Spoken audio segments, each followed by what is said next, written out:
မင်္ဂလာပါရှင်ရန်ကုန်ခေတ်သစ်ရဲ့မနက်ခင်းသတင်းတွေကိုတင်ဆက်ပေးပါမယ်။ဆေးရနာရှင်ရန်နေရာဖြိုချရေးကိုပျော့ပြောင်းစွာလှုပ်ဆောင်လို့မရပဲ။ຫນွေဦးတော်လန်ရေးမှာလည်းသွေးကြောင်သူတွေအတွက်ရှောက်လန်းမဟုတ်ဘူးလို့ယာယီသမ္မတဒူဝါလက်ရှိလကသတိပေးပါတယ်။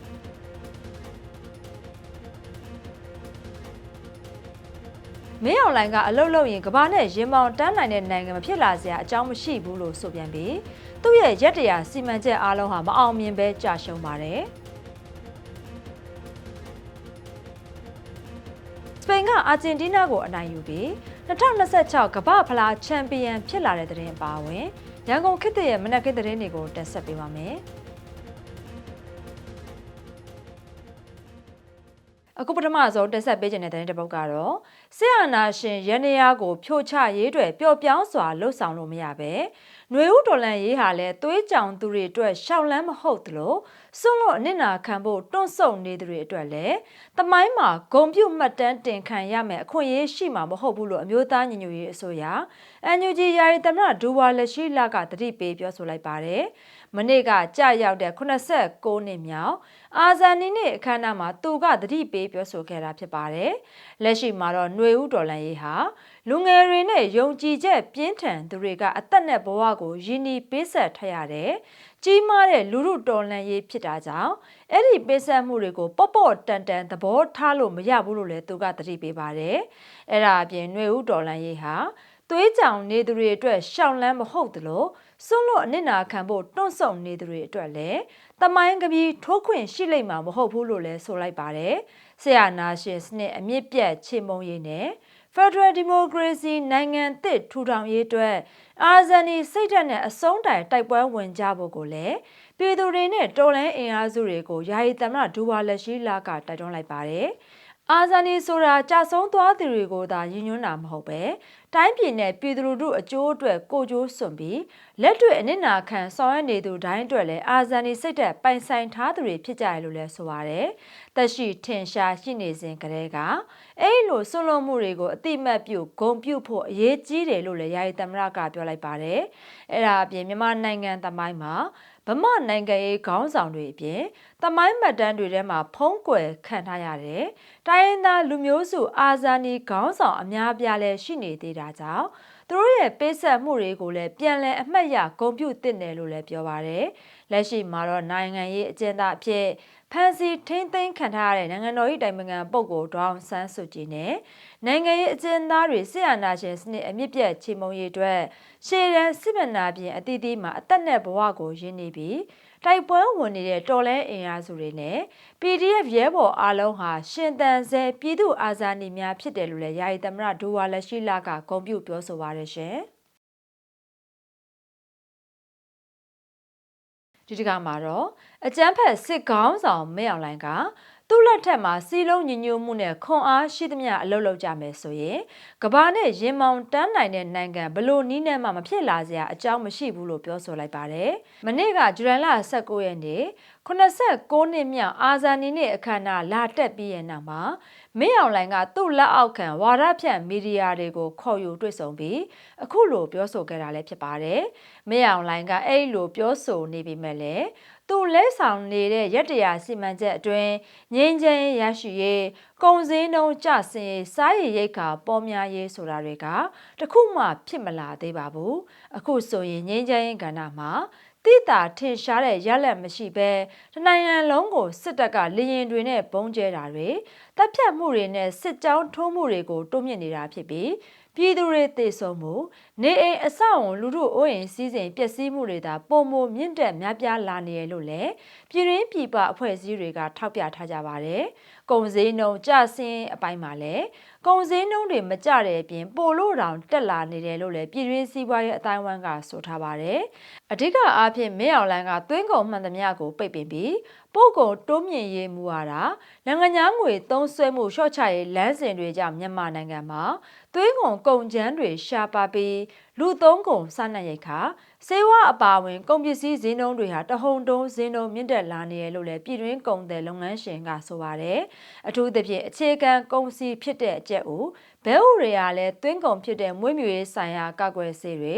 အားဆေးတွေနဲ့အစာကုန်ကြမ်းတွေတင်သွင်းလို့မရတော့တာကြောင့်ကြက်ဘဲတွေမှာယောဂဖြစ်ပွားတာဥထွက်နှုံကျဆင်းတာတွေကြောင့်ကြက်ဥဘဲဥရှားပါလာတာလည်းဖြစ်ပါတယ်လက်ရှိမှာတော့ကြက်ဥဘဲဥတစ်လုံးကိုငွေကျပ်900ကျပ်ဝန်းကျင်ထိဈေးနှုန်းမြင့်တက်လာနေတာလည်းဖြစ်ပါတယ်ဒါအပြင်မင်းအောင်လှိုင်ရက်တရာစီမံချက်တစ်ခုဖြစ်တဲ့စားရည်ရိတ်ခါပေါ်များရေးဆိုတဲ့ရည်မှန်းချက်ကလည်းမအောင်မြင်ပဲပြည်တွင်းမှာပြည်သူတွေဟာအငတ်ပေးစိုက်နေကြတယ်လို့ကုလသမဂ္ဂကတရားဝင်တတိပေးထားပါတယ်အကျန်းဖက်မင်းအောင်လှိုင်ကတော့တိုင်းပြည်စီးပွားရေးတိုးတက်ဖို့အတွက်စိုက်ပျိုးရေးမွေးမြူရေးလုပ်ကြရမယ်လို့ဆိုပြီးနိုင်ငံလုံးမှာတရုတ်တစ်ရှူငှက်ပြောတွေကိုစိုက်ခိုင်းပြီးနိုစားနွားတွေမွေးမြူကြဖို့ကိုလည်းစီမံချက်နဲ့ဆက်လက်အကောင့်ထဲဖော်နေပါတယ်ရှင်ဒီတစ်ခါမှာတော့အာရခပြည်မှာဖြစ်ပွားနေတဲ့ရေဘေးကြောင့်ထိခိုက်ခံစားနေရတဲ့ပြည်သူတွေအတွက်အရေးပေါ်အကူအညီဖြစ်အမျိုးသားညီညွတ်ရေးအစိုးရ NUG ကအာရခပြည်သူတော်လှန်ရေးအစိုးရ APRG ထံကိုတရုတ်ရွှန်ငွေ3,500,000ပံ့ပိုးပေးလိုက်တယ်လို့သတင်းထုတ်ပြန်ထားပါတယ်။အဲဒီထောက်ပံ့ငွေကိုရေဘေးသင့်ပြည်သူတွေအတွက်အရေးပေါ်ကယ်ဆယ်ရေးလုပ်ငန်းတွေလူသားချင်းစာနာထောက်ထားမှုဆိုင်ရာအကူအညီတွေနဲ့ရေဘေးလွန်ပြည်လဲထူထောင်ရေးလုပ်ငန်းတွေမှာအသုံးပြုသွားမယ်လို့လည်းဆိုထားပါတယ်။ရခိုင်ဒေသမှာဇွန်လဇန်ပိုင်းကနေစတင်ပြီးမိုးအဆက်မပြတ်ရွာသွန်းခဲ့တာကြောင့်မြို့နယ်17ခုမှာရေကြီးရေရှမ်းမှုတွေဖြစ်ပွားခဲ့ပြီးလူဦးရေ3သိန်းကျော်ဟာရေဘေးဒဏ်ခံခဲ့ရသလိုနေအိမ်လေယာမြေနဲ့လမ်းတရားတွေပါထိခိုက်ပျက်စီးခဲ့တယ်လို့သိရပါတယ်။လက်ရှိမှာတော့ရေဟာပြန်ကျသွားပေမဲ့လည်းဒေသခံတွေဟာလက်နက်ရိတ်ခါတောက်သုံးရည်ဆွေးဝါးနဲ့အမိုးကာတွေအရေးပေါ်လိုအပ်နေစေဖြစ်တယ်လို့လည်းဖော်ပြထားပါတယ်။ APRG ကတော့ NUG ရဲ့အခုလိုကူညီထောက်ပံ့မှုတွေကျေးဇူးတင်ကြောင်းဂုဏ်ပြုမှတ်တမ်းလွှာပြန်လည်ပေးပို့ခဲ့ပြီး NUG ကလည်းအာရခပြည်သူတွေနဲ့တူဆက်လက်ရပ်တည်ပြီးရေဘေးကယ်ဆယ်ရေးနဲ့ပြည်လဲထူထောင်ရေးလုပ်ငန်းတွေကိုဆက်လက်ပံ့ပိုးသွားမယ်လို့လည်းသတင်းထုတ်ပြန်ထားပါတယ်ရှင်။ဆက်လက်ပြီးတော့မြန်မာနိုင်ငံရခိုင်ကမ်းလွန်ပင်လယ်ပြင်မှာလူ900ကျော်လိုက်ပါလာတဲ့လှေနှစ်စင်းဟာနစ်မြုပ်ခဲ့ပွဲရှိတယ်ဆိုတဲ့သတင်းတွေနဲ့ပတ်သက်ပြီးကုလသမဂ္ဂအတွင်းမှုချုပ်အန်တိုနီယိုဂူတာရက်စ်ကအလွန်စိုးရိမ်ပူပန်ပြီးဝမ်းနည်းမိကြောင်းပြောကြားလိုက်ပါတယ်။အဲ့ဒီလှေနှစ်စင်းဟာဇွန်လနှောင်းပိုင်းမှာရခိုင်ပြည်နယ်ကနေထွက်ခွာခဲ့တာဖြစ်ပြီးလိုက်ပါလာသူအများစုဟာရိုဟင်ဂျာတွေဖြစ်ကြသလိုဘင်္ဂလားဒေ့ရှ်နိုင်ငံကော့ဘဇားဒုက္ခသည်စခန်းကလူတချို့လည်းပါဝင်ခဲ့တယ်လို့လည်းကုလသမဂ္ဂရဲ့ပြောဆိုချက်အရသိရှိရပါတယ်။လေတစင်းကထွက်ခွာပြီးမကြခင်မှာပဲအဆက်အသွယ်ပြတ်တောက်သွားခဲ့တာဖြစ်ပြီးနောက်တစ်စင်းကတော့ဇူလိုင်လ10ရက်နေ့မှာမြန်မာကမ်းလွန်ပင်လယ်ပြင်တွင်နစ်မြုပ်ခဲ့ပွဲရှိတယ်လို့လည်းကုလသမဂ္ဂကပြောပါတယ်။ဒီသတင်းတွေသာအတည်ပြုနိုင်ခဲ့မယ်ဆိုရင်အခုနှစ်အတွင်းမှာအဒမန်ပင်လယ်နဲ့ဘင်္ဂလားပင်လယ်အော်မှာပျောက်ဆုံးသွားသူဒါမှမဟုတ်သေဆုံးသူအရေအတွက်ဟာ300နီးပါးအထိရှိလာနိုင်တယ်လို့လည်းကုလသမဂ္ဂကသတိပေးထားပါတယ်။အဲ့ဒါအပြင်ရိုဟင်ဂျာဒုက္ခသည်တွေနဲ့သူတို့ကိုလက်ခံစောင့်ရှောက်ပေးနေတဲ့ဒေသခံအတိုင်းဝိုင်းတွေအတွက်နိုင်ငံတကာရဲ့အကူအညီတွေကိုဆက်လက်ပံ့ပိုးပေးဖို့ကိုလည်းတိုက်တွန်းထားပါတယ်ရှင်။ဒီတစ်ခါမှာတော့အာဇာနည်နေ့ဖြစ်တဲ့မနစ်ကဇူလိုင်လ19ရက်နေ့နေ့လယ်ပိုင်းမှာအာရခပြည်တောင်ကုန်းမြို့နယ်မအီမြို့ကိုစစ်ကောင်စီတပ်က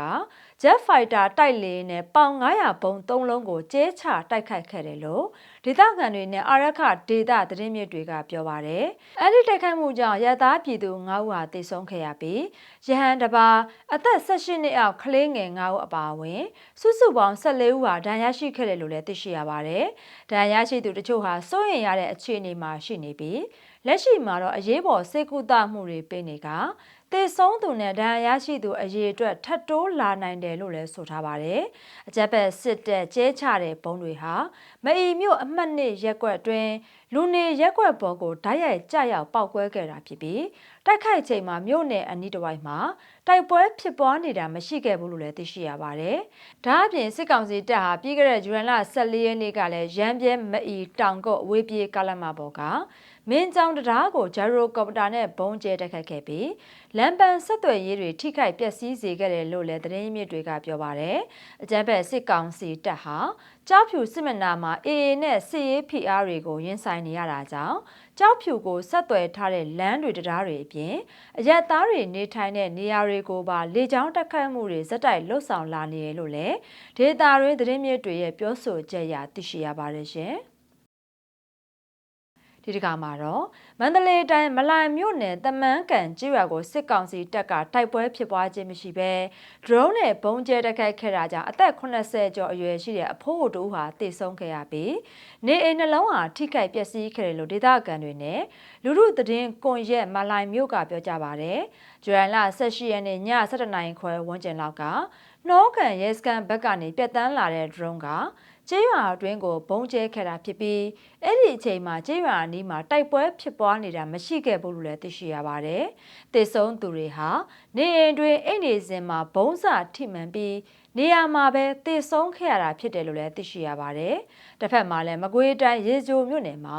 စစ်ကောင်စီတပ်ရဲ့ခလာရ256တပ်ရင်းကကျေးရွာဘက်ကိုဟာဝေဇာလက်နက်ကြီးတွေနဲ့မကြာခဏပစ်ခတ်နေတယ်လို့ဒေသခံတွေကပြောပါတယ်။လက်နက်ကြီးတချို့ဟာ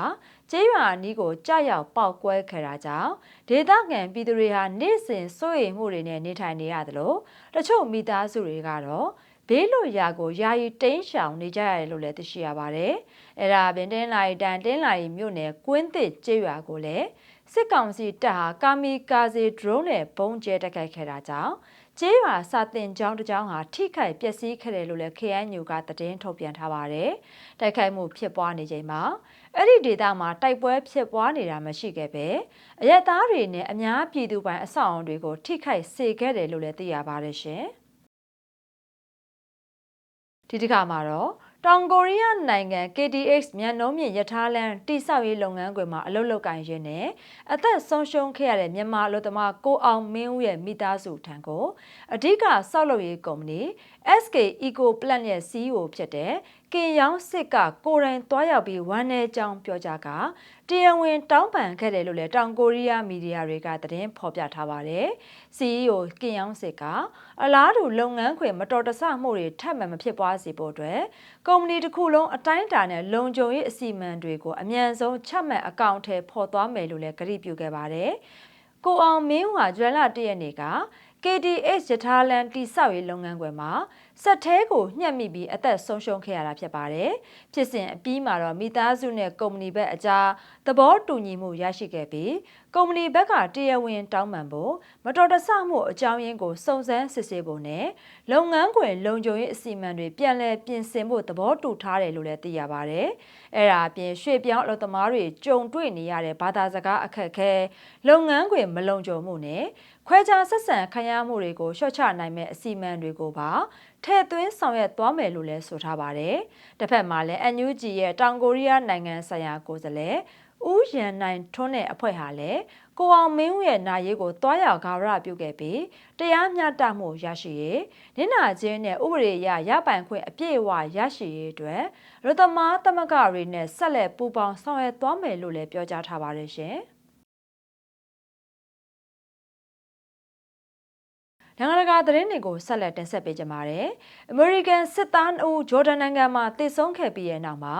American ဟာအီရန်ကိုအပြစ်ပေးတဲ့အနေနဲ့ဇွန်လ19ရက်နေ့မှာလေကြောင်းတိုက်ခိုက်မှုတွေဆက်လက်လှုပ်ဆောင်ခဲ့ပါတယ်။အဲဒီတိုက်ခိုက်မှုကိုအီရန်ကချက်ချင်းတုံ့ပြန်ခဲ့ပြီးကူဝိတ်နိုင်ငံတွင် American စစ်အခြေစိုက်စခန်း2ခုကို drone တွေနဲ့တိုက်ခိုက်ခဲ့တယ်လို့လည်းအီရန်စစ်တပ်ကသတင်းထုတ်ပြန်ထားပါတယ်။အီရန်ရဲ့အဆိုအရ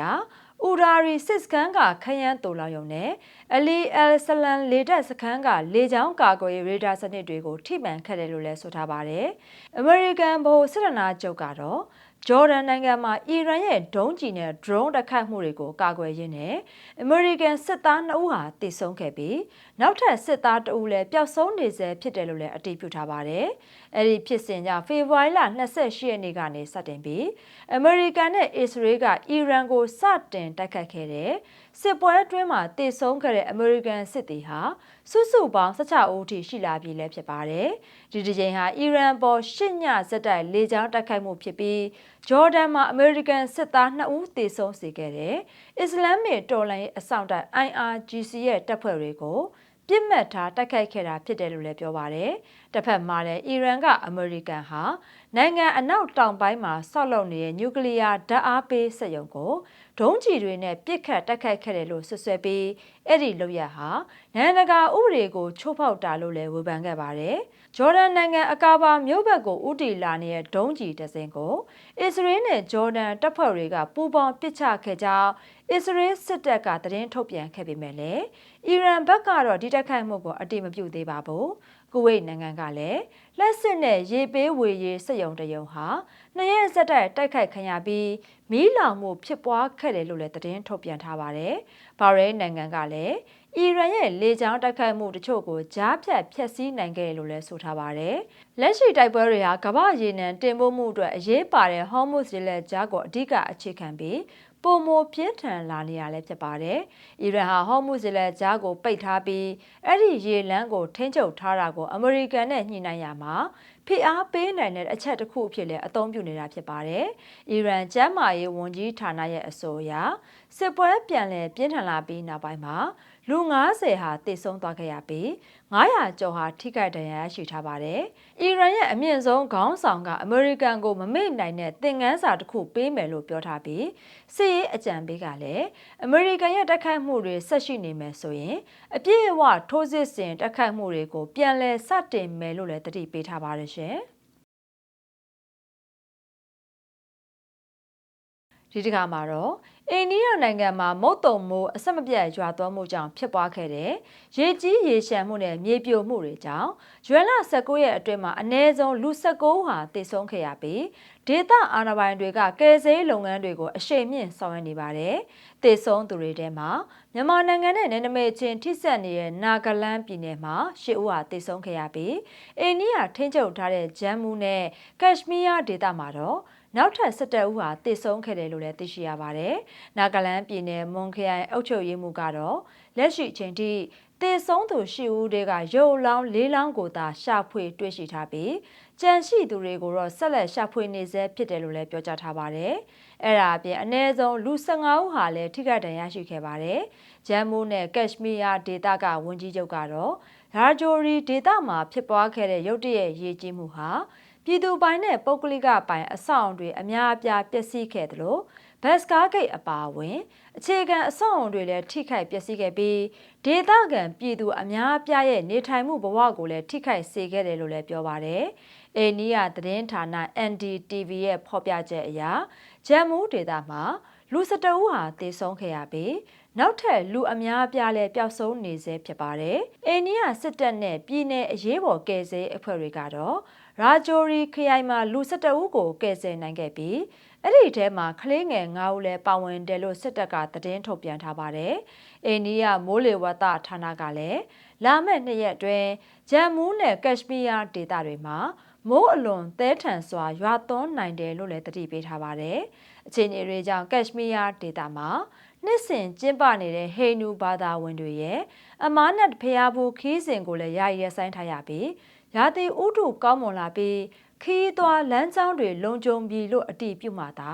ပြန်လည်ခွင့်ပြုမယ်လို့လည်းဒေသအာဏာပိုင်တွေကပြောကြားထားပါတယ်။ဒါအပြင်နှစ်စဉ်ဖျားဘူးတန်းနဲ့ချီလာလို့လေရှိတဲ့ဂျမ်မူဒေသကဗိုင်နိုဒေဗီဖျားဘူးခီးစဉ်ကိုလည်းယာယီရပ်ဆိုင်းထားရပါတယ်။အိန္ဒိယနိုင်ငံမှာမုတ်တုံရာသီရောက်တိုင်းရေကြီးရေရှမ်းမှုမြေပြိုမှုနဲ့ဆက်ဆက်မတော်တဆမှုတွေဟာနှစ်စဉ်ဖြစ်ပွားလေရှိပြီးတစ်ဖက်မှာလည်းနိုင်ငံရဲ့ဒေသအများပြားဟာ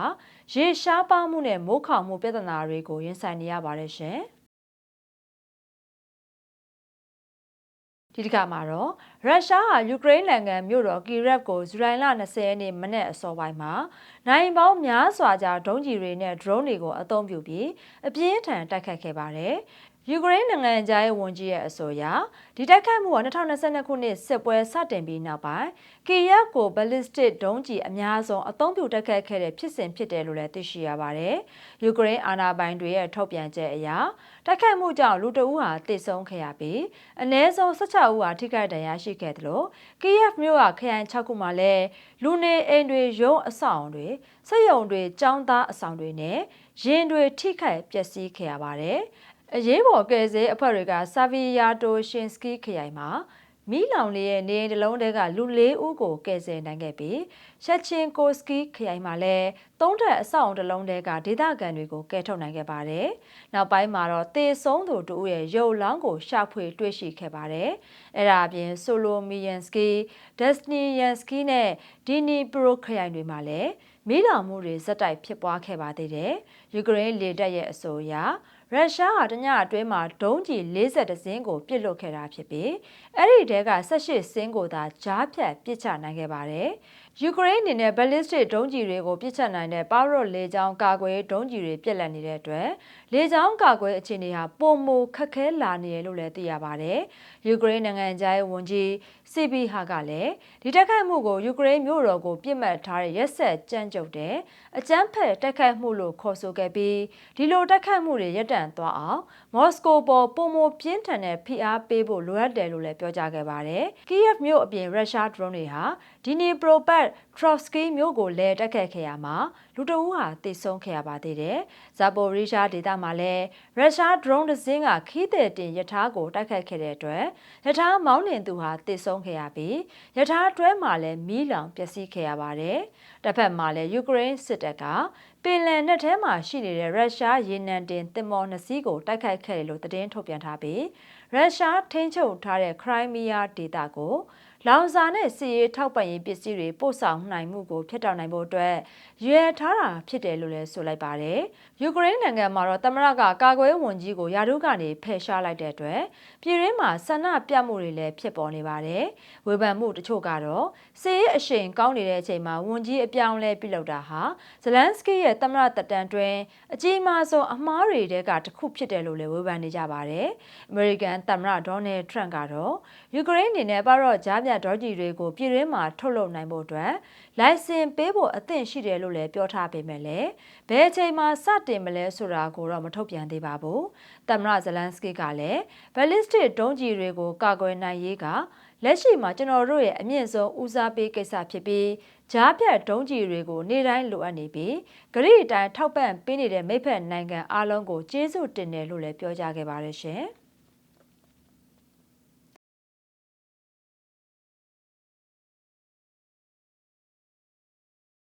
အခုနောက်ဆုံးတင်ဆက်ပေးခြင်းတဲ့သတင်းတစ်ပုဒ်ကတော့စပိန်လက်ရွေးစင်အသင်းဟာလက်ရှိချန်ပီယံအာဂျင်တီးနားအသင်းကိုအချိန်ပိုထိအကျိတ်နဲ့ရှင်ပြိုင်ပြီးရဲ့နောက်မှာတော့တကိုးဂိုးမရှိနဲ့အနိုင်ယူက2026ခုနှစ် FIFA ကမ္ဘာ့ဖလားချန်ပီယံဆုကိုဆုခူးနိုင်ခဲ့ပါတယ်။အမေရိကန်ပြည်ထောင်စုနယူးဂျာစီပြည်နယ် East Rutherford မြို့ကနယူးယောက်နယူးဂျာစီအားကစားကွင်းတွင်ပရိသတ်ထောင်ပေါင်းများစွာရဲ့ရှေ့မှောက်မှာကျင်းပခဲ့တဲ့ဘိုလူပွဲဟာဆိုရင်တော့ကမ္ဘာဖလားဘိုလူပွဲတစ်ပွဲနဲ့ထိုက်တန်တဲ့အရှိန်ဟုန်စစ်လှုပ်ရှားမှုအပြန်အလှန်ဖိအားပေးမှုတွေနဲ့ပြည့်နေနေကြတာဖြစ်ပြီးအနိုင်ရှုံးကိုအချိန်ပိုထိစောင့်ဆိုင်ခဲ့ရတာလည်းဖြစ်ပါတယ်။စပိန်အသင်းဟာပွဲအစကတည်းကဘုံလုံးပိုင်ဆိုင်မှုကိုအသာစီးရယူထားနိုင်ခဲ့ပြီးတိုက်စစ်ကိုဇက်တိုက်ဖိကစားခဲ့တာဖြစ်တယ်လို့လူငယ်ကွင်းလယ်လူပက်ထရီဂါဗီနဲ့တောင်ပန်ကစားသမားနီကိုဝီလီယံတို့ကအာဂျင်တီးနားခံစစ်ကိုအမြဲတမ်းဖိအားပေးနိုင်ခဲ့ပါတယ်။တစ်ဖက်မှာတော့အာဂျင်တီးနားကလီယိုနယ်မက်ဆီဦးဆောင်ပြီးတံပြန်တိုက်စစ်နဲ့အခွင့်အရေးကိုရှာဖွေခဲ့ပေမဲ့လည်းစပိန်အသင်းရဲ့စနစ်တကျဖွဲ့စည်းထားတဲ့ခံစစ်ကိုကြော်ဖြတ်နိုင်ဖို့အတွက်အခက်တွေ့ခဲ့ရပါတယ်။ပထမပိုင်းမှာစပိန်အသင်းကဂိုးရနိုင်တဲ့အခွင့်အရေးတွေကိုအကြိမ်ကြိမ်ဖန်တီးနိုင်ခဲ့ပေမဲ့လည်းအာဂျင်တီးနားဂိုးသမားမာတီနက်စ်က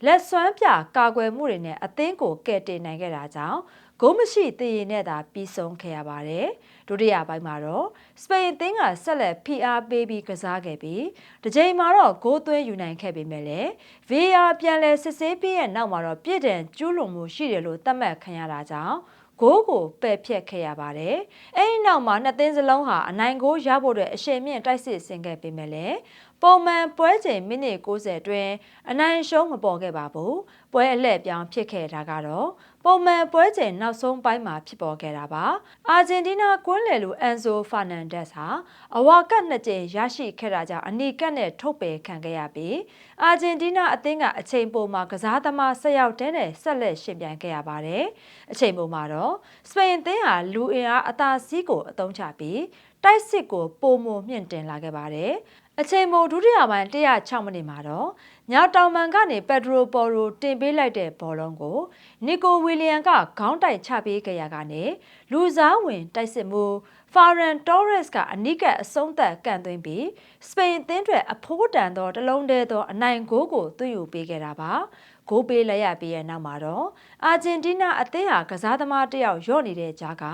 ခြေပါကိုရဖို့အတွက်နောက်ဆုံးအချိန်ထိအားကုန်ထုတ်စူးစမ်းခဲ့ပါတယ်။လီယိုနယ်မက်ဆီကလည်းတိုက်စစ်ကိုဦးဆောင်ပြီးအခွင့်အရေးကိုဖန်တီးဖို့စူးစမ်းခဲ့ပေမဲ့လည်းစပိန်ခံစစ်နဲ့ဂိုးသမားတို့ကအမှားယွင်းမရှိထိန်းချုပ်ကစားနိုင်ခဲ့တာကြောင့်ခြေပါကိုမရခဲ့ပါဘူး။ပွဲပြီးဆုံးချိန်မှာတော့စပိန်အသင်းဟာတကိုးဂိုးမရှိနဲ့အနိုင်ရခဲ့ပြီး2010ပြည့်နှစ်နောက်ပိုင်းမှာပထမဆုံးအကြိမ်ဖြစ်ကမ္ဘာဖလားကြီးကိုပြန်လည်ဆွတ်ခူးနိုင်ခဲ့တာဖြစ်တယ်လို့နီးပြနဲ့ကစားသမားတွေဟာကွင်းအတွင်းမှာအောင်ပွဲခံခဲ့ကြပါတယ်။တစ်ဖက်မှာတော့လက်ရှိချန်ပီယံအာဂျင်တီးနားအသင်းဟာချန်ပီယံဘွဲကိုကာကွယ်နိုင်ဖို့အတွက်ကြိုးပမ်းခဲ့ပေမဲ့လည်းဘိုလိုပွဲထိရောက်ရှိပြီးမှစပိန်အသင်းကိုအရေးနိုင်ခဲ့တာကြောင့်ဒုတိယနေရာနဲ့သာကျေနပ်ခဲ့ရပြီးစပိန်အသင်းကတော့2026 FIFA ကမ္ဘာဖလားချန်ပီယံဖြစ်သမိုင်းစာမျက်နှာတစ်ခုကိုရေးထိုးနိုင်ခဲ့တာလည်းဖြစ်ပါတယ်ရှင်။